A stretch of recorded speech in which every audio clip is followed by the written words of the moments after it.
तो चलिए शुरू करते हैं आज का अपना ये क्लास। तो यहाँ पे बात करते हैं, सबसे पहले फर्स्ट क्वेश्चन पे आते हैं 51 पे कि सोडा वाटर का पीएच मान कितना होता है। ठीक है, तो इसका जो करेक्ट आंसर होगा वो होगा यहाँ पे 7 से अधिक। ठीक है, जो सोडा वाटर का जो पीएच मान होता है 7 से अधिक। तो ध्यान रखिएगा, 7 से अगर ऊपर की बात करा जाए और 7 से नीचे की बात करा जाए तो 7 से जितने भी ऊपर होंगे वो होता है क्षार। ठीक है, और 7 से जितने भी नीचे होते हैं वो होते हैं अम्ल। ठीक, एक बात नोट रखिएगा, है ना। चलिए, और 7 पर जो होता है ये बिल्कुल यहाँ पे जो होता है वो उदासीन होता है। अगर हम बात करें पानी का, ठीक है, या वर्षा जल का, तो वो उदासीन होता है। क्लियर। चलिए नेक्स्ट क्वेश्चन पे आते हैं, किसमें भारी पानी का प्रयोग किया जाता है? भोजन बनाने में, परमाणु रिएक्टर में, बॉयलर में, या अंतरिक्ष यान में? तो इसका जो करेक्ट आंसर होगा वो होगा परमाणु रिएक्टर में। और भारी पानी की बात करें यहाँ पे, ठीक है, तो इसका जो यहाँ पे इसका जो फार्मूला होता है D2O। ठीक है, चलिए नेक्स्ट क्वेश्चन पे आते हैं। नेक्स्ट यहाँ क्वेश्चन कि वह राज्य जहाँ सुल्तानपुर पक्षी विहार स्थित है। ठीक है, कई बार पक्षी अभ्यारण्य से क्वेश्चन आते, मीन्स कि अभ्यारण्य से क्वेश्चन आते हैं, तो ध्यान रखिएगा एक आध क्वेश्चन, 2 क्वेश्चन इससे आएंगे तो आप इससे रिलेटेड सभी स्टेट में जितने भी राज्य में अलग अलग जगह पे ये विहार हैं, जो भी वन विहार हैं, उनको जरूर याद रखें। ठीक, चलिए तो यहाँ पे बात किया जा रहा है कि सुल्तानपुर पक्षी विहार कहाँ स्थित है। तो इसका करेक्ट जो आंसर होगा वो होगा यहाँ पे C नंबर आंसर होगा, हरियाणा। ठीक है, तो ये जो है बिहार जो हरियाणा राज्य के गुड़गांव जिले में स्थित है। ठीक है, चलिए अब आते हैं नेक्स्ट क्वेश्चन पे कि निम्नलिखित में किस गैस में वृद्धि के कारण भूमंडलीय तापमान में वृद्धि होती है? तो वायुमंडल अगर बात करें यहाँ पे, भूमंडलीय मीन्स कि वायुमंडल में तापमान अगर वृद्धि होता है, इसका रीज़न क्या है? Ozone, sulphur dioxide, carbon dioxide या ऑक्सीजन? तो इसका जो करेक्ट आंसर होगा वो होगा D नंबर आंसर होगा। ठीक है, कार्बन डाइऑक्साइड। हालांकि इसके और भी बहुत सारे रीज़न हो सकते हैं। ठीक है, जैसे क्या आपका हो सकता है ओजोन की, अगर यहाँ पे बात कर दें, यहाँ जो ऑप्शन था इसको छोड़कर अगर बात करें, जैसे कि कार्बन डाइऑक्साइड था ही। ठीक है, तो ये कई सारे रीज़न बन जाते हैं, है ना। चलिए, जिसमें कि कार्बन डाइऑक्साइड भी था, मीथेन भी था, ठीक है, नाइट्रस ऑक्साइड भी होता है, जलवाष्प भी होता है आदि। ये सब ग्रीन हाउस गैसें की मात्रा में वृद्धि करने के कारण इसमें जो होते हैं भूमंडलीय ताप में वृद्धि होती है। ठीक है, और अगर बात करें ग्रीन हाउस गैसेस का, जिसमें कि आपका आ जाता है ओजोन आ जाता है, जलवाष्प आ जाता है। ठीक है, चलिए अब नेक्स्ट क्वेश्चन पे आते हैं, आहार श्रृंखला में पौधे वास्तव में होते क्या हैं? ठीक है, तो पौधे जो वास्तव में होते हैं वो होते हैं प्रोड्यूसर। प्रोड्यूसर का मतलब होगा यहाँ पे उत्पादक। ठीक है, प्रोड्यूसर का मतलब होगा उत्पादक। तो करेक्ट आंसर जो होगा B नंबर आंसर होगा। ठीक है, इसका आंसर होगा प्रोड्यूसर। चलिए नेक्स्ट है कि वायुमंडल में नाइट्रोजन की प्रतिशतता कितनी होती है, लगभग कितनी होती है? तो इसका जो करेक्ट आंसर होगा वो होगा D नंबर आंसर होगा। ठीक है, 78 होगा इसका करेक्ट आंसर, 78%। नेक्स्ट आते हैं बचेंद्री पाल, इनमें से प्रसिद्ध हैं, किसके लिए प्रसिद्ध हैं बचेंद्री पाल? तो हालांकि अब इस तरह के क्वेश्चन जल्दी एग्जाम में पूछे नहीं जाते, जो करंट अफेयर से रिलेटेड होते हैं, हाल फिलहाल में जो भी स्पोर्ट्स से रिलेटेड होता है उनका सवाल पूछा जाता है, लेकिन ठीक है, जानकारी के लिए ज़रूरी है। तो भारोत्तोलन बिल्कुल नहीं, खेलकूद या बिल्कुल नहीं, मुक्केबाजी बिल्कुल नहीं, बल्कि होगा इसका पर्वतारोहण के लिए, ठीक है, जानी जाती हैं। ठीक है, ये पर्वतारोहण के लिए जानी जाती हैं और विश्व की सर्वोच्च पर्वत चोटी माउंट एवरेस्ट पर चढ़ने वाली प्रथम भारतीय महिला भी हैं। ठीक है, ये प्रथम भारतीय, फर्स्ट इंडियन ये वुमेन है, ठीक है, जो माउंट एवरेस्ट पे चढ़ की जो सबसे ऊंची चोटी उस पर चढ़ी थी। ठीक है, चलिए आगे बढ़ते हैं। किससे एल्युमिनियम का निष्कर्षण किया जाता है? तो इसका जो करेक्ट आंसर होगा वो होगा बॉक्साइट। C नंबर इसका करेक्ट आंसर होगा, है ना। एल्युमिनियम का जो होता है निष्कर्षण मुख्यतः किससे निकलता है? इसका जो प्रमुख अयस्क है वो है बॉक्साइट। ठीक, चलिए, और अगर इसका रासायनिक नाम की बात करें, ठीक है, इसका अगर रासायनिक नाम की बात करें तो रासायनिक नाम क्या होता है भाई? रासायनिक नाम नोट कर सकते हैं यहाँ पे, हाइड्रेट एल्यूमिना। ठीक है, हाइड्रेटेड एल्यूमिना। ठीक है, नोट कर लीजिएगा, एग्जाम में कई बार पूछे जा सकते हैं। चलिए आते हैं नेक्स्ट क्वेश्चन में, इनमें मीथेन मौजूद नहीं होता, किस में मीथेन मौजूद नहीं होता है? यहाँ पे 4 ऑप्शन आपके सामने दिख रहे होंगे, इंडेन, जैव गैस, मार्स गैस, फायरब्रैंड। जो करेक्ट आंसर होगा वो होगा इंडेन। ठीक है, मीथेन गैस मुख्यतः जो होते हैं मार्स गैस, जैव गैस, एवं फायर डैम में मौजूद होते हैं, है ना। अगर बात करें इंडेन, इंडेन का मतलब होगा यहाँ पे एलपीजी से रिलेटेड है, ठीक है। एलपीजी लिक्विड पेट्रोलियम गैस से रिलेटेड, जिसमें कि क्या क्या मौजूद होता है एलपीजी में, मुख्यतः प्रोपेन, ठीक है, प्रोपेन मौजूद होता है, और क्या होता है इसमें, ब्यूटेन, ठीक है, ब्यूटेन, प्रोपेन एंड ब्यूटेन इसमें शामिल रहते हैं। चलिए नेक्स्ट क्वेश्चन है, पारा थर्मामीटर का आविष्कार किसने किया। तो ये वेरी वेरी इंपॉर्टेंट क्वेश्चन बन जाता है, ठीक है। आविष्कार से एक आध क्वेश्चन पूछे जा सकते हैं। तो इसका जो करेक्ट आंसर होगा वो होगा फ़ारेनहाइट, ठीक है। सी नंबर इसका करेक्ट आंसर होगा, सी नंबर इसका करेक्ट आंसर नोट कर लेंगे, ठीक। चलिए नेक्स्ट क्वेश्चन पे आते हैं, महसू एक प्रकार का लोक नृत्य है। ये वेरी वेरी इंपॉर्टेंट क्वेश्चन है। लोक नृत्य आजकल काफ़ी सारे क्वेश्चन पूछे जा रहे हैं, तो इसे जरूर आप नोट कर लेंगे कि महसू एक प्रकार का लोक नृत्य है, वो किस राज्य से संबंधित है। तो इसका जो करेक्ट आंसर बनेगा वो होगा सी नंबर आंसर होगा हिमाचल प्रदेश, ठीक है। चलिए आगे बढ़ते हैं सवाल पे कि हमारा राष्ट्रीय गीत क्या है। तो हमारा राष्ट्रीय गीत सभी को पता होगा, बहुत इजी क्वेश्चन है, ठीक। वंदे मातरम जो कि हमारा राष्ट्रीय गीत है। अब इससे रिलेटेड कुछ क्वेश्चन फैक्ट याद रख लें, ठीक है, कि अगर इसकी बात करें कि गीत कब बनाया गया था, भारत का ये राष्ट्रगीत कब बना था, तो नोट कर लीजिएगा 24 जनवरी, ठीक है, 1950 में इसे क्या किया गया था, पहली बार इसे अपनाया गया था या फिर बनाया गया था। और इसके जो प्रसिद्ध लेखक हैं, ठीक है, इसके लेखक के बारे में नोट कर ले। लेखक कौन है, बंकिम चंद्र चटर्जी, ठीक है, बंकिम चंद्र चटर्जी, नोट कर लीजिएगा, ठीक है।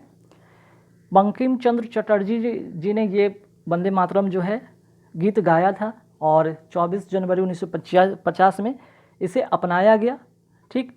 और यह गीत किस में लिखा गया था, किस उपन्यास में लिखा गया था। इनके जो उपन्यास थे, ठीक है, बंकिम चंद्र चटर्जी जी का एक उपन्यास है आनंद मठ, ठीक है, आनंद मठ जो था उसी उपन्यास से ये लिया गया है। और अगर सबसे पहले कब गाया गया था, तो याद रखें इससे बहुत सारे फैक्ट है, जैसे कि सर्वप्रथम 1896 में, ठीक है, 1896 की अगर बात करें तो भारतीय राष्ट्रीय कांग्रेस के वार्षिक अधिवेशन में ये पहली बार, ठीक है, पहली बार इसे क्या किया गया था, इसे गाया गया था।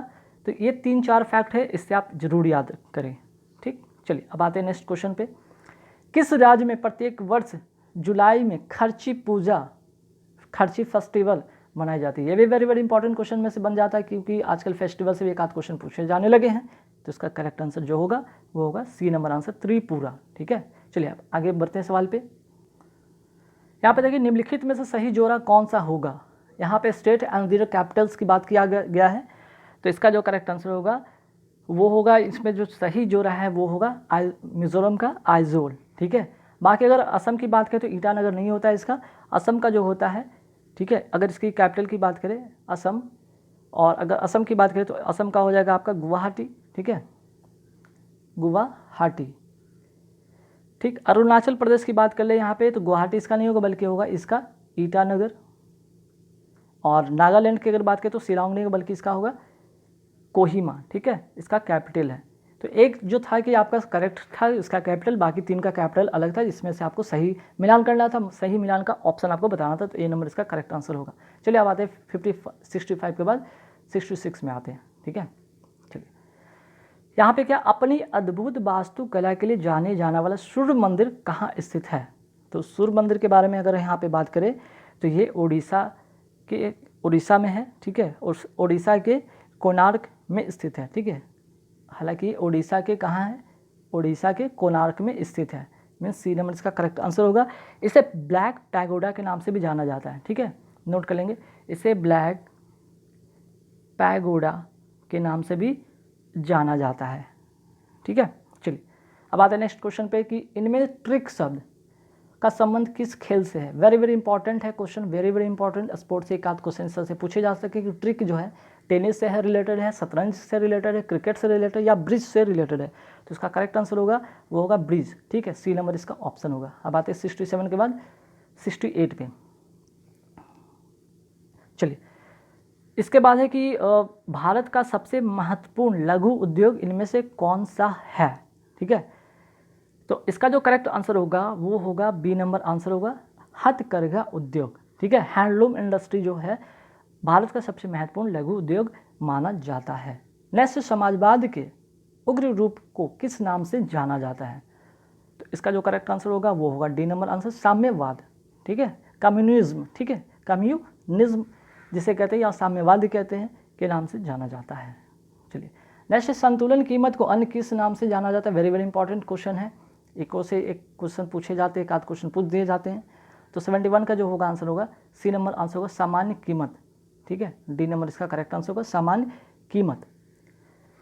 चलिए नेक्स्ट क्वेश्चन पे आते हैं कि भारतीय राष्ट्रीय कांग्रेस के आरंभ में ब्रिटिश सरकार का इसके प्रति रवैया था। ठीक है, तो इसके बाद अगर भारतीय राष्ट्रीय कांग्रेस के बारे में बात करें, आरंभ में ब्रिटिश सरकार के साथ उसका संबंध कैसा था? तो इसका जो करेक्ट आंसर होगा वो था मैत्रीपूर्ण, सी नंबर इसका करेक्ट आंसर होगा।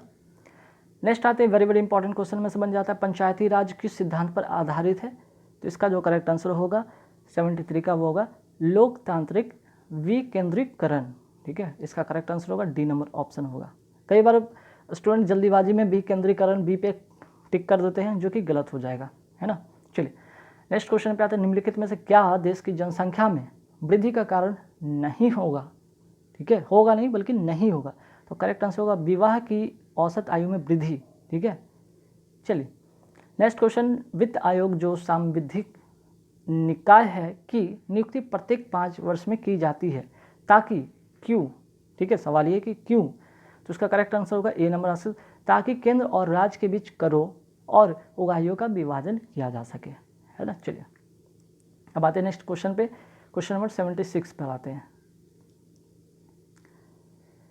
नेक्स्ट जो क्वेश्चन है यहाँ पे 76 में कि लोकसभा अध्यक्ष को, ठीक है, लोकसभा अध्यक्ष को उसके पद से हटाया जा सकता है, कब हटाया जा सकता है? तो इसका जो करेक्ट आंसर होगा ए नंबर इसका होगा, लोकसभा सदन के कुल सदस्यों के बहुमत से अविश्वास प्रस्ताव पारित करती है, तब ऐसा हो सकता है। ठीक है, चलिए आते हैं नेक्स्ट क्वेश्चन पे, मनुस्मृति क्या है?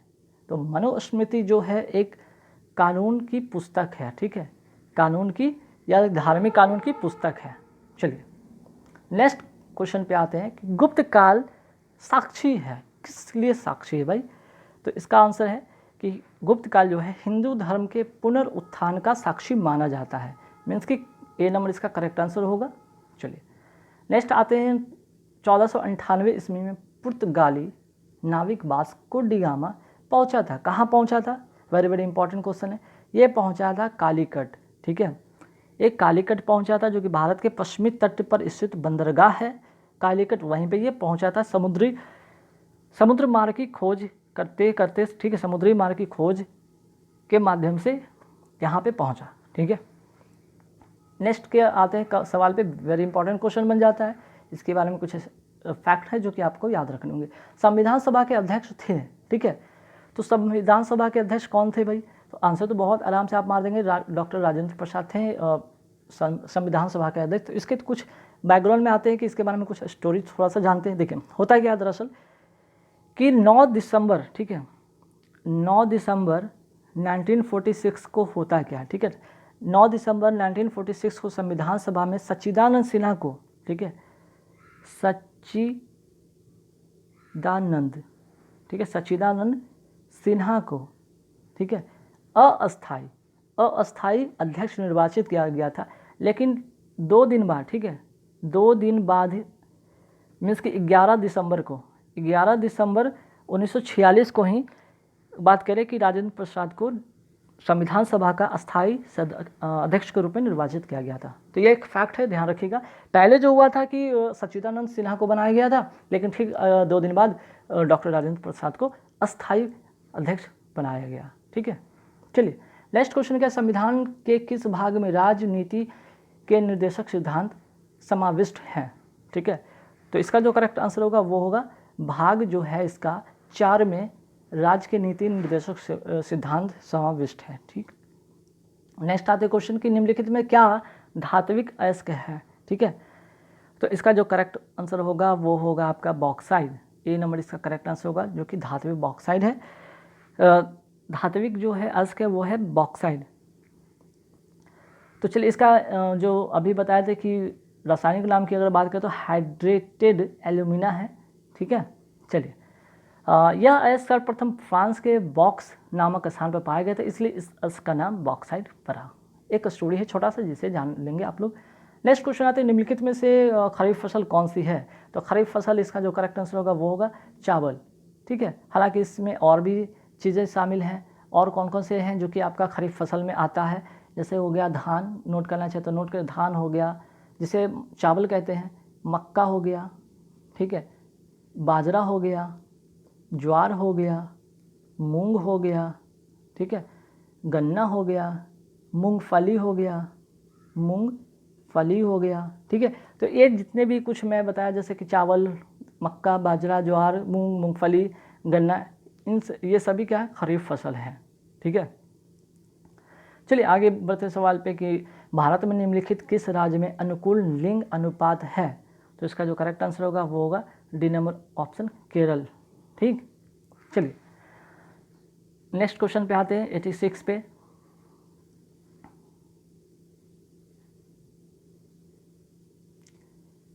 चलिए, भारत के पश्चिमी तट का उत्तरी भाग जाना जाता है, वेरी वेरी इंपॉर्टेंट क्वेश्चन है, ठीक है। ये वेरी वेरी इंपॉर्टेंट क्वेश्चन में से एक हो जाएगा कि भारत के पश्चिमी तट, एक पूर्वी तट भी होता है, एक पश्चिमी तट, तो इसमें सारे चीज़ के बारे में बात करेंगे। पश्चिमी तट के उत्तरी भागों के क्या कहा जाता है, कोंकण तट कहा जाता है। ए नंबर इसका करेक्ट आंसर होगा।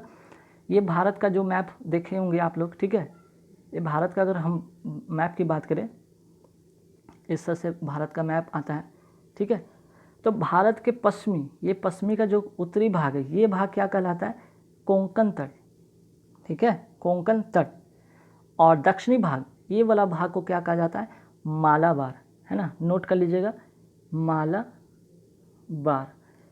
इसके बाद बात करते हैं पूर्वी, ठीक है, पूर्वी का उत्तरी भाग की अगर बात करें, यहाँ पे उत्तरी भाग को कहा जाता है सिरकास, ठीक है, सिरकास। और इसके दक्षिणी भाग को, ये वाले भाग को कोरोमंडल कहा जाता है, कोरोमंडल कहा जाता है। तो काफ़ी बार एग्जाम में पूछा गया है। कोरोमंडल तट की बात करें तो ये पूर्वी का दक्षिणी भाग है, मालाबार तट की बात करें तो ये पश्चिमी का दक्षिणी भाग है, और उत्तरी सिराकस तट की बात करें तो पूर्वी का उत्तरी भाग है, ठीक है। तो एक क्वेश्चन में 4 सवाल हैं, जरूर आप इन्हें नोट कर लेंगे। नेक्स्ट, निम्नलिखित में कौन सा वास्तविक फल है। 87 वेरी वेरी इंपॉर्टेंट क्वेश्चन, कई बार आपको ये क्वेश्चन फंसाएंगे एग्जाम में, कन्फ्यूज करके आप गलत कर सकते हैं 87 में। तो इसका करेक्ट आंसर होगा नारियल, ठीक है। अब वास्तविक फल का मतलब होता है क्या, वास्तविक फल बोले या कई बार एग्जाम में आता है सत्य फल, ऐसा लिखा रहता है सत्य फल। इसका मतलब होता क्या है, इसका मतलब होता है कि जिसका विकास अंडाशय से होता है, इसका जो डेवलपमेंट होता है, डेवलपमेंट किससे होता है, ओवरी से, ठीक है, अंडाशय से, ठीक है। तो इसको कहते हैं, जैसे कौन कौन और भी होते हैं नोट कर लीजिएगा, जैसे कि आम हो गया, ठीक है, जो कि आपको यहाँ पे सतफल में आ जाते हैं, आम हो गया, नारियल तो अभी आपको टिक कर दिए।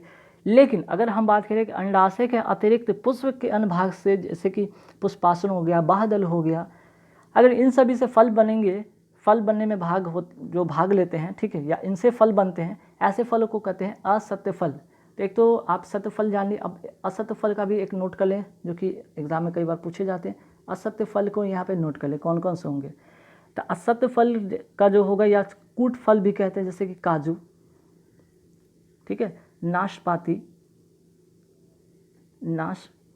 हो गया, ठीक, सेब हो गया, ये सभी क्या है, असत्य फल है, ठीक है। और सत्य फल में क्या हो गया, नारियल हो गया, आम हो गया, ठीक है, नारियल भी हो गए, आम भी हो गए, ये सब नोट कर लें, वेरी वेरी इंपॉर्टेंट क्वेश्चन है। चलिए, झाड़ी एक उदाहरण है किसका, पुदीना का, आम के पेड़ को, गुलाब के पेड़ को, सूरजमुखी के पौधे को। तो इसका जो करेक्ट आंसर होगा, जो उदाहरण झाड़ी है जिसको कहते हैं श्रब, ये गुलाब के पौधे को कहा जाता है, उसका एक एग्जाम्पल है, ठीक है। अब आते हैं विषाणु प्रायः इससे बनते, किससे बनते हैं भाई विषाणु प्रायः। तो विषाणु जो बनते हैं प्रायः वो बी नंबर ऑप्शन से बनेंगे, मीन्स कि प्रोटीन प्लस न्यूक्लिक अम्ल से ये बनेंगे विषाणु, ठीक है। नेक्स्ट क्वेश्चन पे आते हैं, वेरी वेरी इंपॉर्टेंट क्वेश्चन बन जाता है। मंगल पांडे 29 मार्च 1857 में अंग्रेज अधिकारी पर कहाँ गोली चलाई थी। तो इसका करेक्ट आंसर होगा बैरकपुर में, ठीक है, बी नंबर इसका करेक्ट आंसर होगा, बैरकपुर में अंग्रेज अधिकारी पर गोली चलाई थी। चलिए नेक्स्ट है, कॉफ़ी का सबसे बड़ा उत्पादक राज्य कौन सा है। तो इसका जो करेक्ट आंसर होगा वो होगा कर्नाटक, सी नंबर इसका करेक्ट आंसर होगा, ठीक है। नेक्स्ट है, कब पहला डायनासोर देखा गया था। तो इसका जो करेक्ट आंसर होगा जुरासिक युग में, या ठीक है, जुरासिक युग में। नेक्स्ट क्वेश्चन पे आते हैं 93 पे कि निम्नलिखित द्रव्यों में से जिसमें सबसे अधिक ऊष्मा चालकता होती है वो क्या है। तो इसका जो करेक्ट आंसर होगा 93 का वो होगा यहाँ पे डी नंबर आंसर होगा तांबा। ठीक है। 94 पे आते हैं कि इनमें से कौन सी डीसी पर प्रचालित नहीं होती है। डीसी, ठीक है, जिसके कहते हैं डायरेक्ट करंट की बात कर रहे हैं। तो इसका जो करेक्ट आंसर होगा वो होगा यहाँ पे डी नंबर आंसर प्रेरणी मोटर। ठीक है। चलिए नेक्स्ट क्वेश्चन पे आते हैं हीरे के चमकने का क्या कारण है। ठीक है, हीरे के चमकने का क्या कारण है। इसका आंसर होगा उच्च अपवर्तनांक। ठीक है, हीरे के चमकने का प्रमुख कारण है उच्च अपवर्तनांक। इसका अपवर्तनांक होता कितना है 2.417। ठीक है, और इसका कारण है कि पूर्ण आंतरिक परावर्तन के कारण हीरा बहुत चमकता है। ठीक है। नेक्स्ट क्वेश्चन पे आते हैं एक लोहे के बॉल और एक तांबे के बॉल का द्रव्य समान उत्प्लावन होगा। ठीक है, जब उनका वट मीन्स उनका क्या समान होने पर ही ऐसा कुछ होगा। तो 96 का आंसर होगा बी नंबर आंसर है, अगर इसका आयतन समान हो तब ऐसा होगा। नेक्स्ट क्वेश्चन पे आते हैं इलेक्ट्रॉनिक मीटिंग से यह नहीं होता। क्या नहीं होता इलेक्ट्रॉनिक मीटिंग से। ठीक है, 97 पे आते हैं क्वेश्चन पे। इसका आंसर होगा भाग लेने वाले की पहचान प्रकट करना। ठीक है, ये नहीं होता है। बाकी संचार सुविधा, सहयोग सुविधा, विचार विनिमय की सुविधा होती है। अब आते हैं 97 के बाद आते हैं क्वेश्चन नंबर 98 पर। 98 में क्या भाई, डम टर्मिनल। ठीक है, डम टर्मिनल के बारे में क्या सत्य है। तो 98 का जो करेक्ट आंसर होगा वो होगा सी। इसमें स्वतंत्र कंप्यूटर के रूप में प्रयोग नहीं किया जा सकता है। ठीक है, इसे स्वतंत्र कंप्यूटर के रूप में प्रयोग नहीं किया जाता। अगर इसकी बात करें कि आखिर ये है क्या, तो ये कंसिस्ट करता है सिर्फ मॉनिटर एंड कीबोर्ड का। ठीक है, मीन्स कि a dumb terminal is simply an output device that accept data from the CPU. ठीक, चलिए नेक्स्ट क्वेश्चन पे आते हैं दूध का पास्तुरीकरण तापमान कितना होता है। ठीक है, तो इसका करेक्ट आंसर होगा 99 का, वो होगा ए।